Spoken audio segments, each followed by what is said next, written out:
How to withdraw from TonKeeper. Hello and welcome to our YouTube channel How to Tutorials. In today's video, I'm going to show you how you can withdraw from TonKeeper.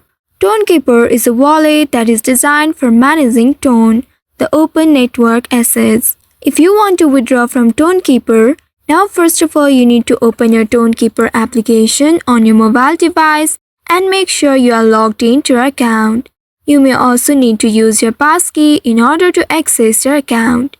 Now once you have opened your TonKeeper wallet, here you need to look for the option Send. Once you find this Send option, indicated by the arrow facing upward, you need to tap on this option. Once you do so, you will reach to this page.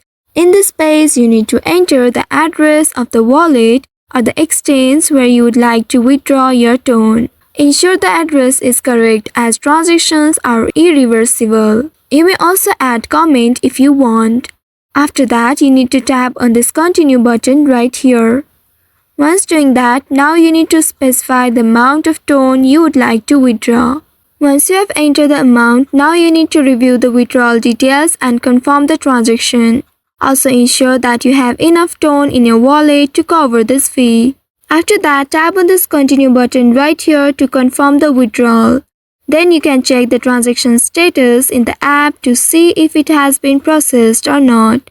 And once the withdrawal is completed, you can check the destination wallet or the exchange to ensure that the Ton has received. So by following these steps, you should be able to withdraw from TonKeeper wallet. I hope this tutorial was helpful. If yes, don't forget to like, share and subscribe to our channel. Also hit that bell icon to never miss any updates from us. Thank you for watching.